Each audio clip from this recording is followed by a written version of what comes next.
A mysterious phone call to an Italian journalist. Where did you get this information? And he said, do not believe what they are going to say. Throws an air crash investigation into turmoil. No, we absolutely have to have more of the wreckage. There are rumors of a cover-up. Nobody on the legal side believed us. Investigators suspect foul play. I think it was a bomb. 81 people are killed in an instant. All of a sudden, the airplane was in pieces in the sky. It was shot down by a missile. What brought down the passenger plane? A bomb or a missile? They said that my theory was ridiculous. The goal that we were presented with was to find the truth.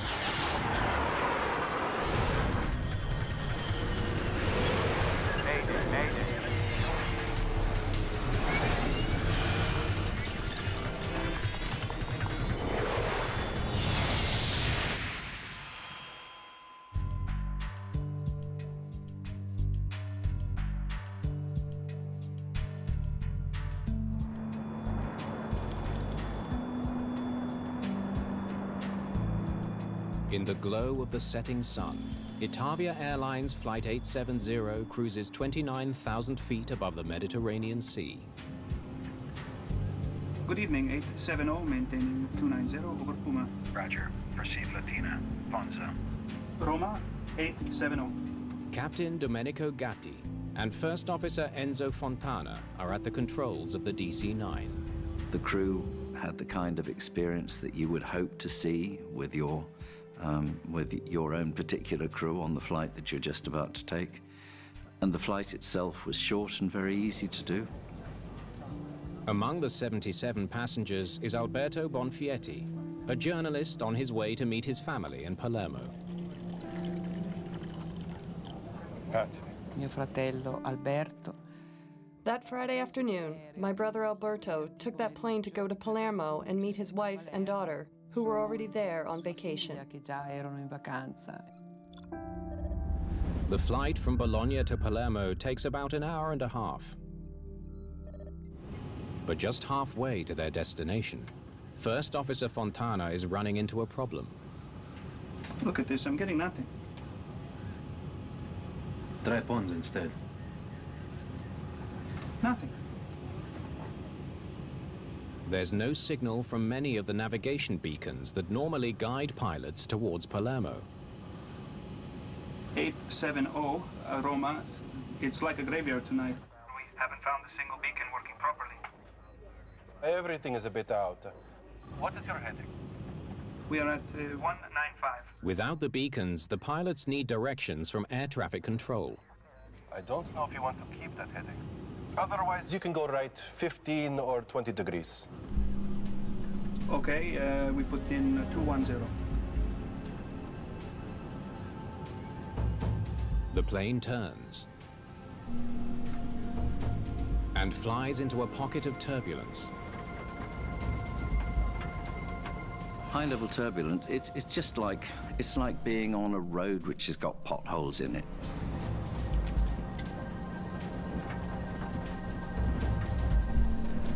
On many flights that anybody will take at some stage during the journey, you will encounter some degree of turbulence.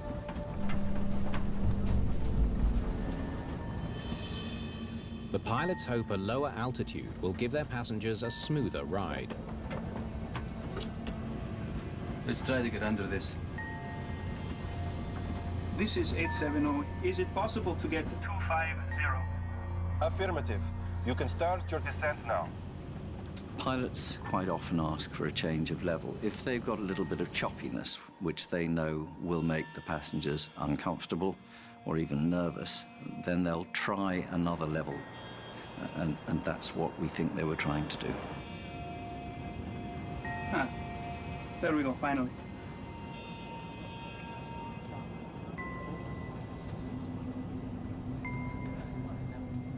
There's more good news. Palermo's coming in well. The navigation beacons are now working. And we have the Ponza DME. Good. Call back for descent. Thank you for everything. We'll call you for descent. 870. The controllers will have no further contact with the pilots until they begin their landing.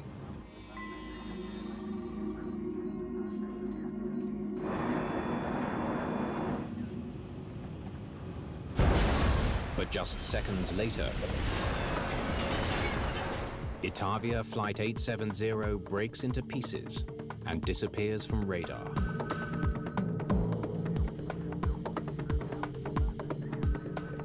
Itavia 870, Rome.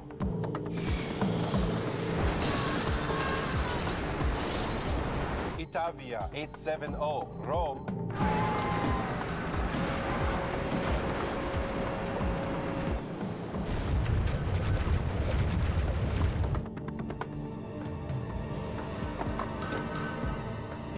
We're missing a flight. Itavia 870. It's gone. Flight 870 has crashed into the Mediterranean Sea. It's very surreal for a controller to go through an experience like that, because you can't quite believe what you're seeing. I mean, accidents are very, very rare. So when you're a part of one, when you're watching one happen, you don't quite believe it. By morning, Italian search and rescue teams are scanning the waters near the plane's last known position. Family members waiting at the airport are told only that the plane is missing, its fate unknown. The first words we heard were that the plane was assumed to be lost. Searchers soon confirmed the worst. There are no signs of any survivors. All 81 passengers and crew are dead, including Alberto Bonfietti. I bought my brother's ticket for that damn flight, and I never saw him again. The loss of Flight 870 makes news around the world. There seems to be no way to explain why a modern airliner fell from the sky so suddenly. Andrea Purgatori is a well-known reporter for one of Italy's largest daily newspapers. In 1980, I was an investigative reporter for Corriere della Sera, which was and is still the most important newspaper in Italy. On the night of the crash, he gets an astounding phone call. I received a phone call from an air traffic controller in Rome. Where did you get this information? And he said, I cannot talk to you long from this phone, but do not believe what they are going to say, because it was shot down by a missile. The source points him toward a controversial theory. Flight 870 was caught in the crossfire during a dogfight between NATO and Libyan jets. There was a situation of tension in the Mediterranean, which was very close to, you know, the tension you have before a war. In 1980, the Mediterranean is a military hot zone. Italy lies just across the sea from Libya. It's an outlaw nation ruled by Colonel Muammar Gaddafi, an international pariah. At that time, Gaddafi was like Saddam Hussein or Osama bin Laden for the United States and most of the Western world. Has the political tension between Libya and the West somehow claimed the lives of 81 innocent people? Yes. I can guarantee your identity is safe with me. Purgatori is convinced he's on the verge of breaking a major international story. That was a kind of story that, as a reporter, I mean, you can, you know, find probably once in your life, once in your career. Okay, let's meet. But it will take more than 30 years to find out what really happened that night in the skies over Italy.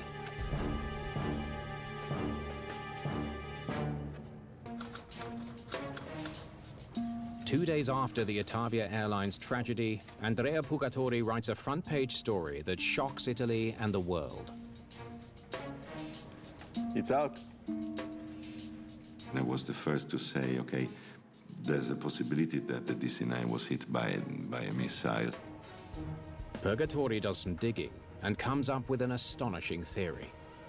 Western jet fighters, probably French, were engaging in an act of war with Libyan airplanes.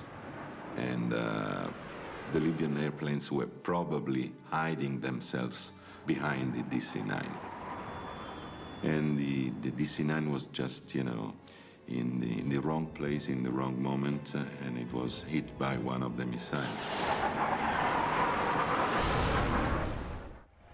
The Italian government dismisses early media reports that a missile brought down Flight 870 and launches an official investigation into the crash. The Italian Air Force decided to give a press conference, which they said that my theory was ridiculous. 38 bodies have been recovered from the crash site. But most of the wreckage from Flight 870 has sunk to the bottom of the Mediterranean. Investigators have little to go on.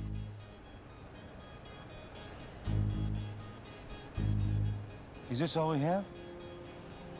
The early investigators of this accident didn't have very much to look at. There wasn't very much wreckage.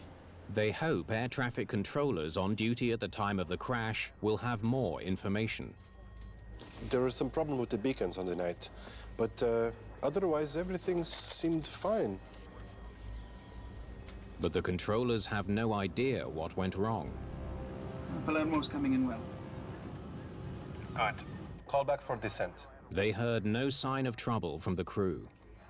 Thank you for everything. We'll call you for descent, 870. If it's a slowly gathering emergency where things go wrong bit by bit until the aircraft becomes uncontrollable, the pilots are sure as hell going to tell somebody. They didn't.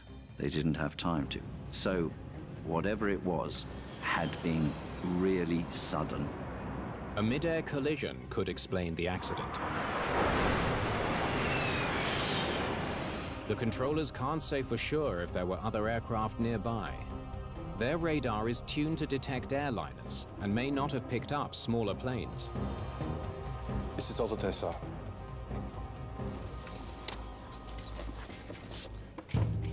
Investigators need a solid lead. They have no proof that a missile brought down the plane, but there's no proof of any other cause either.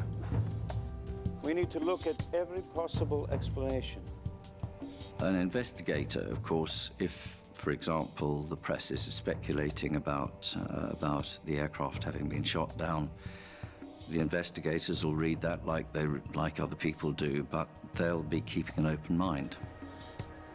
They study other incidents involving the same type of plane. They were casting around for any historic evidence that might tell them what happened. They learned that in the last decade, 4 other DC-9s suffered structural failures. If the Itavia plane broke apart because of metal fatigue or a design flaw, thousands of lives could be at risk. But the research sheds no new light on the crash. This one landed safely. In each previous emergency, the pilots have enough warning to take action. This one too. And land their planes safely. We've got nothing here. With most of the wreckage at the bottom of the sea, investigators have only floating debris to work with. You can have seat cushions, they float. Equipment from the galleys, from the kitchens on board the aircraft, they float. Plastic components from the overhead lockers. These are all the sorts of things that you would expect to float. And sure enough, they found those. They carefully map the location of each recovered piece. If the DC-9 hit the water in one piece, it would have disintegrated on impact, leaving debris in a small, concentrated area. But if it broke up in flight, its forward momentum would have scattered debris over a large area. Pieces of the plane have been found spread across more than 200 square kilometers of ocean. It's a revealing discovery.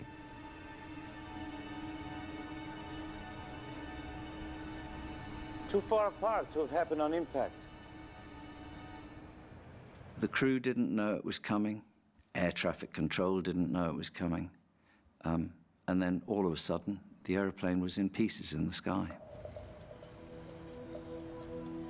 Investigators scrutinize the debris for evidence that another airplane collided with Flight 870.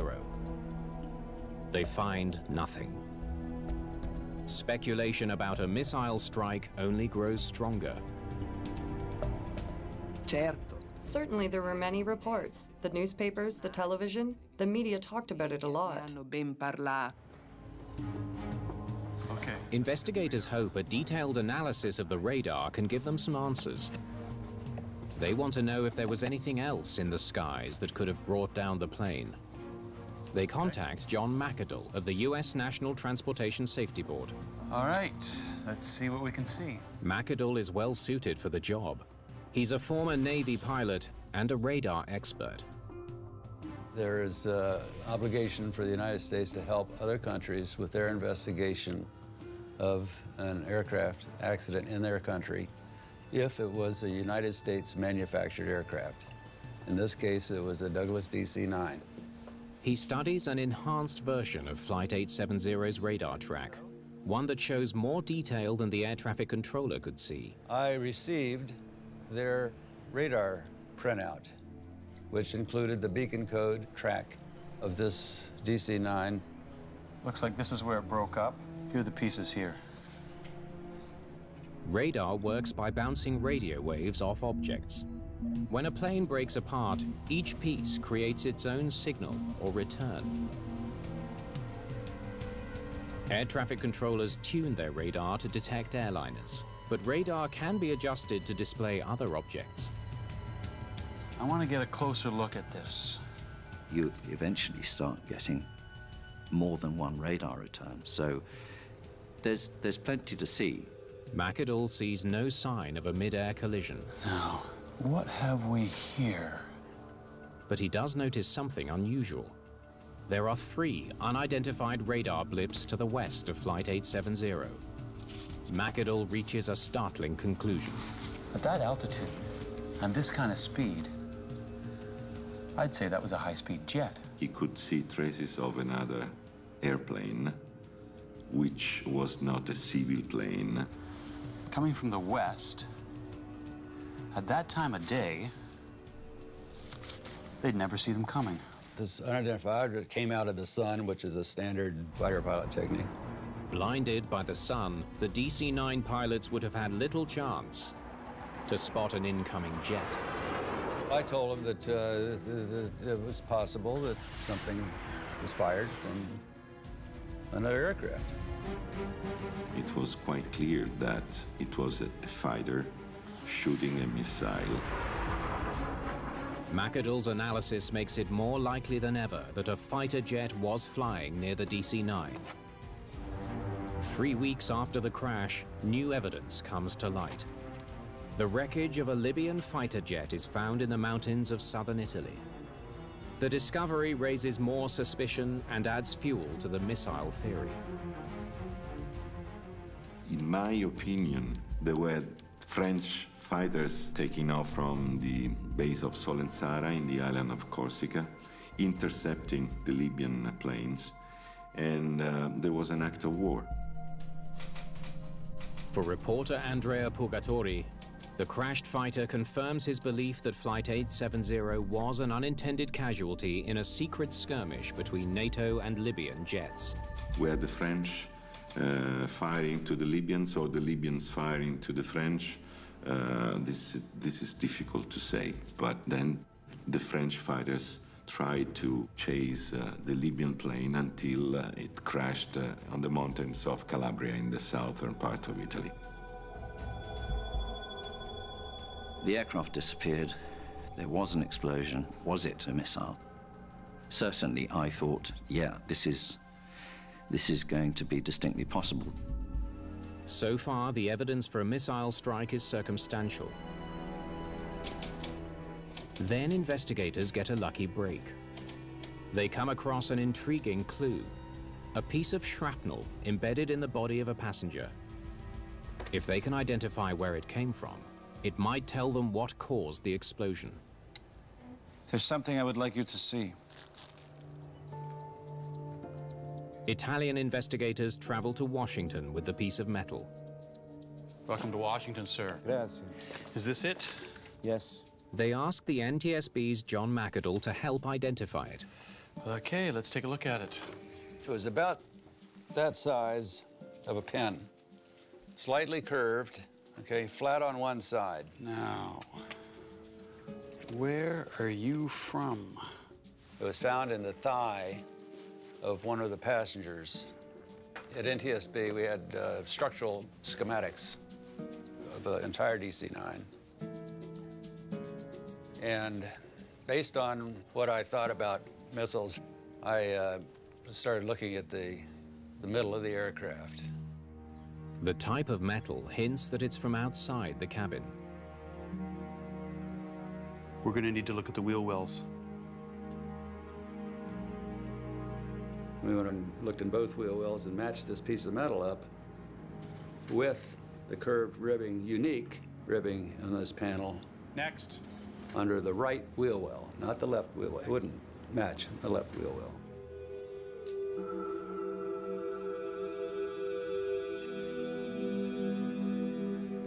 Bingo. Say the jet fired the missile from here. It would explode as soon as it got close, about here. That would drive the shrapnel, including our piece from the wheel well, into the cabin.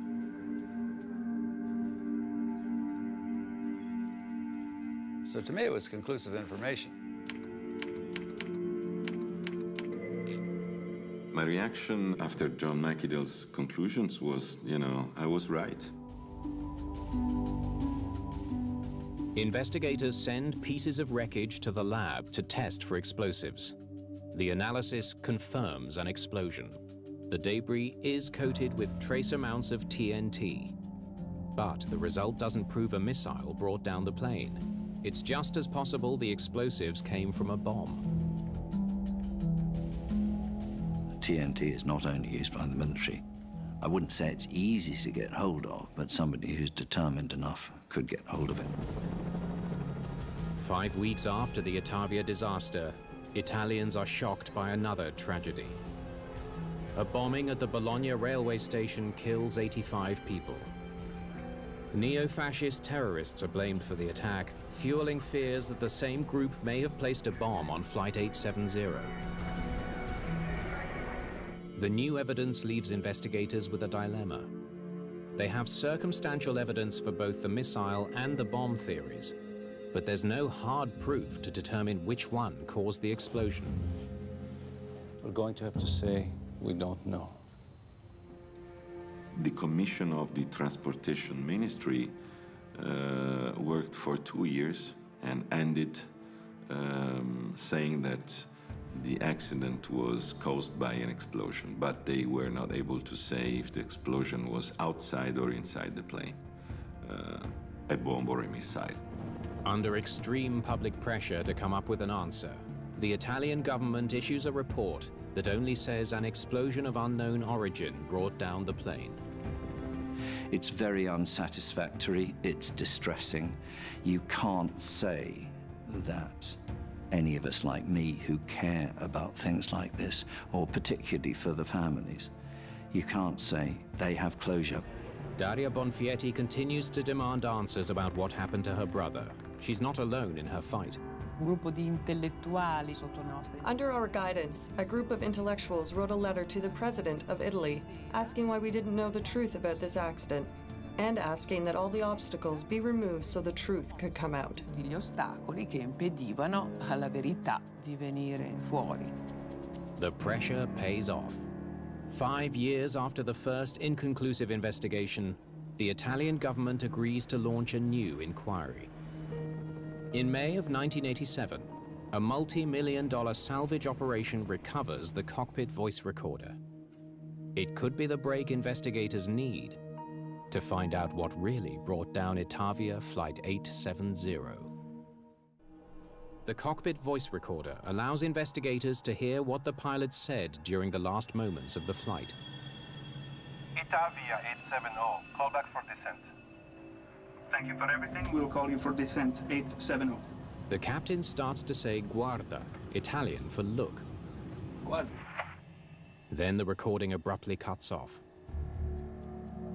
Investigators wonder if he caught a glimpse of a missile heading for the plane.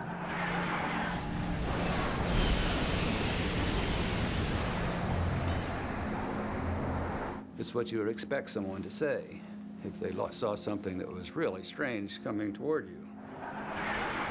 Conjecture is that he was starting to say, look. But you might say, look at the artificial horizon. Could have been that. The salvage effort has recovered hundreds of pieces of debris from the sea floor. They're now being reassembled at a hangar near Rome. More than 50% of the aircraft remains missing, but the outline of the plane begins to take shape. It's a jigsaw puzzle. If you'd theorized on how the aircraft came apart, the more you can visually build up this picture, the more clear that becomes. A key piece of debris adds weight to the theory that a missile hit the plane. It has two small holes with edges that bend in, not out. Investigators have also discovered debris in a seat cushion from the cabin. It's from a galley at the front of the plane.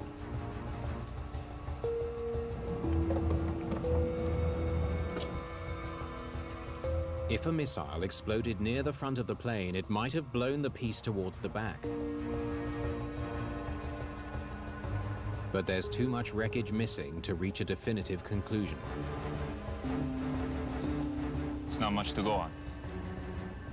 We have some wreckage, we have some evidence from radar, but it's not primary evidence. The real evidence is the bits of aeroplane. Italian investigators are under intense pressure to announce what blew the plane apart. People started to say, tell us exactly what happened to this airplane. It all fits with the missile theory. They decide to stick their necks out. In 1989, they release an accident report that concludes the explosion was probably caused by a missile fired from an unidentified aircraft.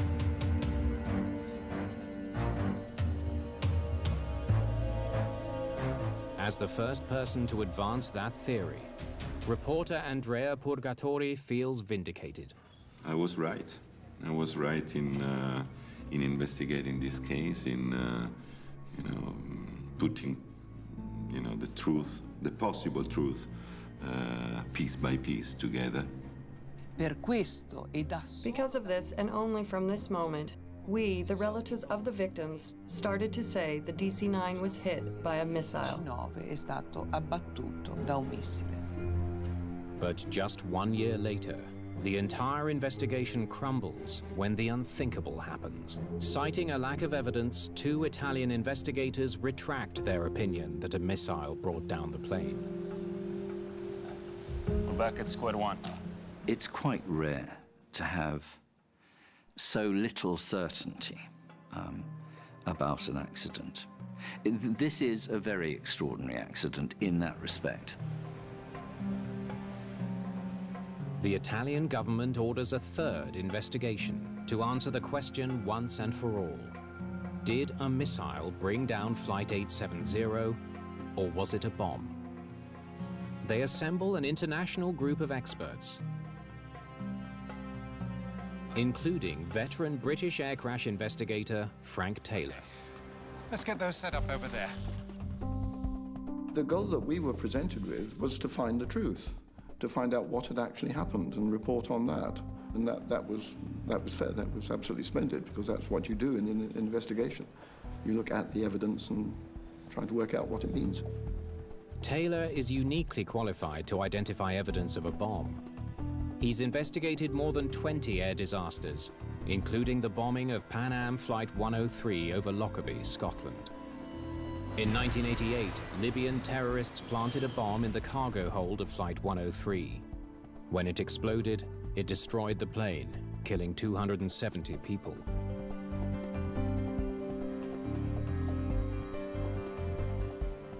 Engineer Göran Lilja of Sweden is also on Taylor's team.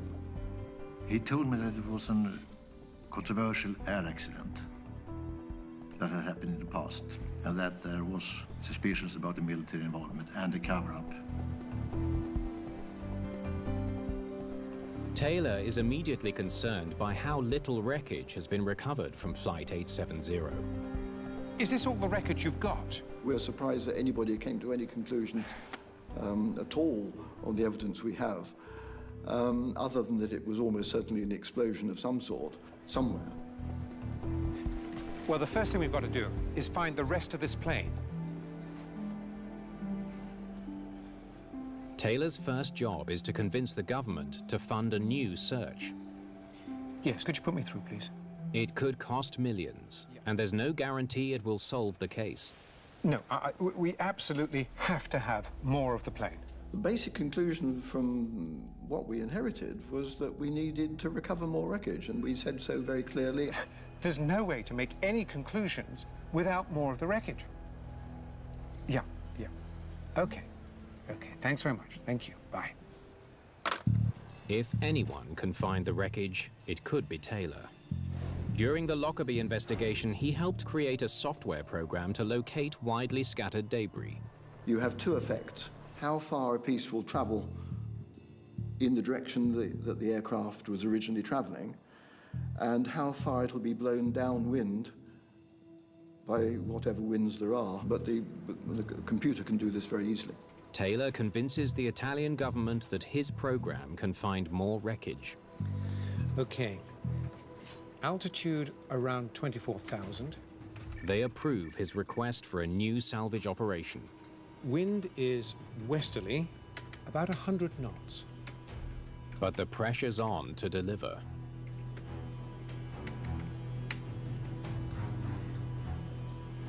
That's where we should be looking. The strategy works. The effort soon recovers another 40% of the plane. Eventually we found it. It was there, more or less, within a few meters virtually of where we'd predicted. The location of the wreckage on the sea floor tells Taylor which pieces came off the plane first. Investigators now have a theory about how the plane came down. See those first pieces? The explosion was at the back of the plane, not the front. Then it hit nose first, like this. The reconstruction seems to match his theory. The wreckage at the front is in much smaller pieces than the rest of the plane. If an aircraft comes down very steeply at a very high rate of descent, if it hits the surface of the water, it's very, very nearly as disastrous to the structure as it would be if it were hit the granite side of a mountain. The theory also explains how debris from the front of the plane could have ended up towards the back, or embedded in the body of a passenger, and why the cargo door had holes that bent inwards. As the fuselage sides crumpled, some of the windows would shatter, the rivets and so forth from the outer skin would be fired inwards, outwards, in all directions. And that explained why there were all these fragments embedded in seat cushions and bodies found in the very early stages. But not all of the evidence supports Taylor's theory that there was an explosion near the back of the plane. He has no explanation for an obvious hole near the front of the fuselage. I don't get it. We need more evidence. You can't just take a piece of information of there's some pieces missing from the front and just say, that must mean this. No, it doesn't. Nothing is that obvious. Investigators dig up the radar for another look. Okay, now, there's our Flight 870. They want to see for themselves if there's any evidence of a fighter jet in the vicinity of the plane. Yeah, okay. Now, eliminate the ones we think are just noise. They discover there are many unidentified returns, not just the 3 previously identified as a fighter jet. Random or stray radar plots are not uncommon. There are many, many other unexplained returns in the area, but it so happened probably that these were the only ones that sort of linked together to make people think that they were another aircraft. Taylor concludes that what McAdoo thought was another aircraft is actually debris falling from Flight 870 as it breaks apart. Well, I'll tell you what plane this is. It's our plane, and this is a piece of debris. The investigation has reached an impasse. Radar evidence of another jet has been discounted, but there's still no proof of a bomb on board.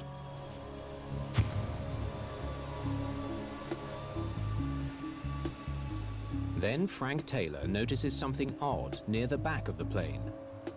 There are a number of small, crumpled pieces of debris mixed in with areas that are nearly untouched. Something's not right. For Frank Taylor, it's a sign the debris has been placed in the wrong location. Basically, it just looked wrong. The progression of damage from intense crumpling, very small pieces, to very large pieces, and then back to small pieces just did not make any sense at all. One piece of wreckage stands out. Those numbers. I've seen them somewhere else. I came across quite a large piece of skin which had got penciled numbers written on the inside close to the stringers. Those are the horizontal stiffening pieces along the fuselage. I had never seen that piece before, but I remembered somewhere seeing another piece with penciled numbers on. Couldn't remember exactly where. I had a rough idea, so I just went looking.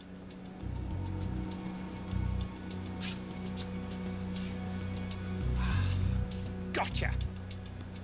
Can you remove that piece for me, please? And eventually I found it in the forward fuselage, and the numbers ran consecutively from the piece in the forward fuselage to the piece on the rear.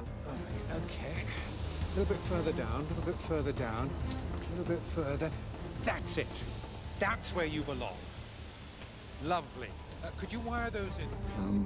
And that was the first bit, and that gave us then total confidence that, yeah, okay, this is going to work.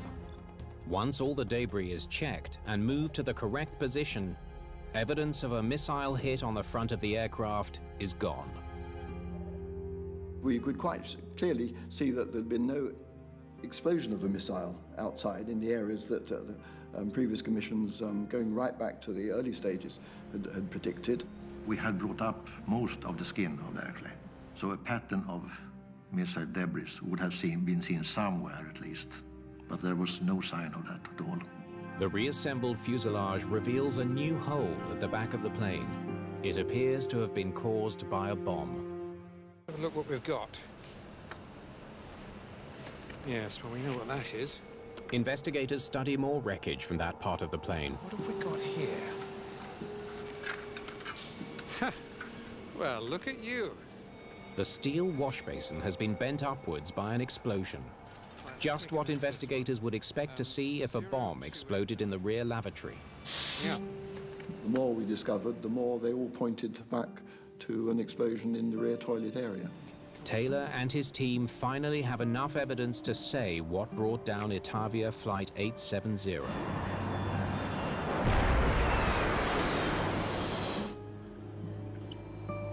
I think it was a bomb. There was no eureka moment. We just, from there, it was just a gradual process of finding more evidence and no contradictory evidence. There's just one more test they need to do to be sure. Okay, well, let's blow it up and see what happens. Okay, let's do it. Investigators place explosives inside a DC-9 lavatory to test their theory that a bomb brought down Flight 870. 3, 2, 1. If the shattered pieces match Flight 870's debris, okay, let's go see how we did. It will provide strong evidence that they're right. The explosion creates distinctive damage. It's nearly identical to what was seen in the debris from the lavatory of Flight 870. Okay, measure that one, will you? Yep. We were absolutely sure, yes, no doubt. The evidence can't reveal who planted the bomb, but investigators now have a good idea where it was placed.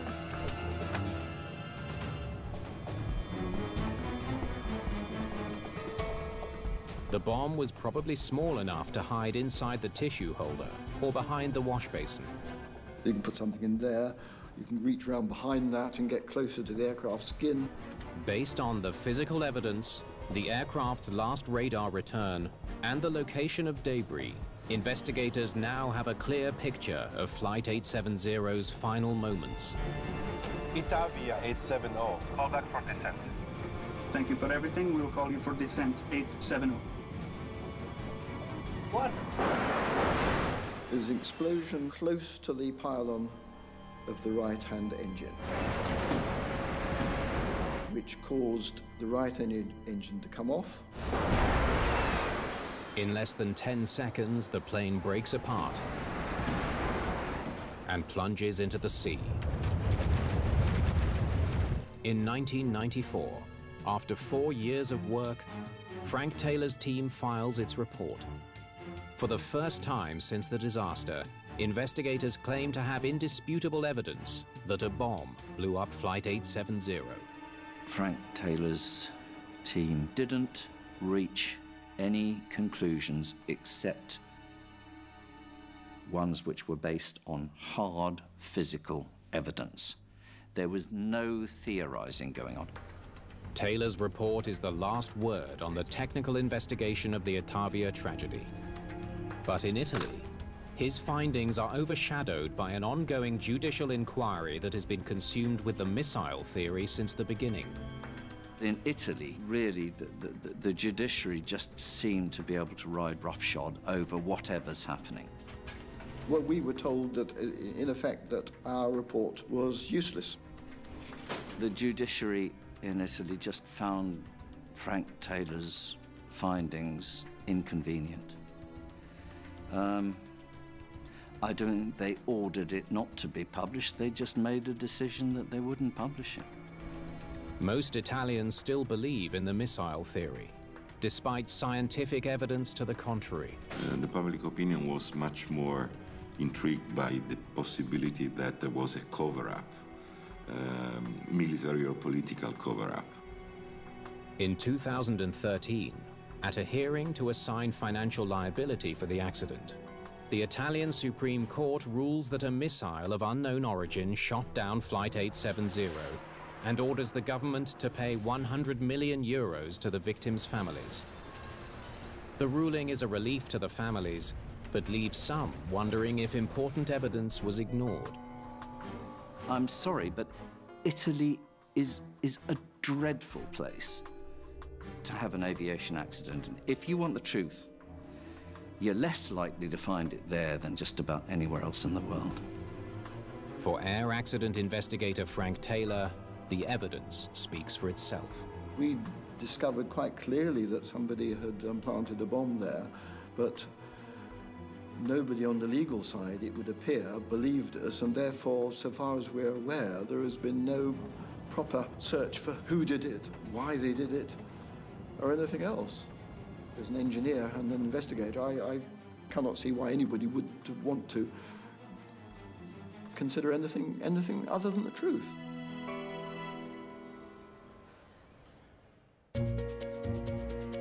Experts searching for clues to the fatal demise of Crossair Flight 498 retrieve alarming evidence from the captain's flight bag in air crash investigation after the break.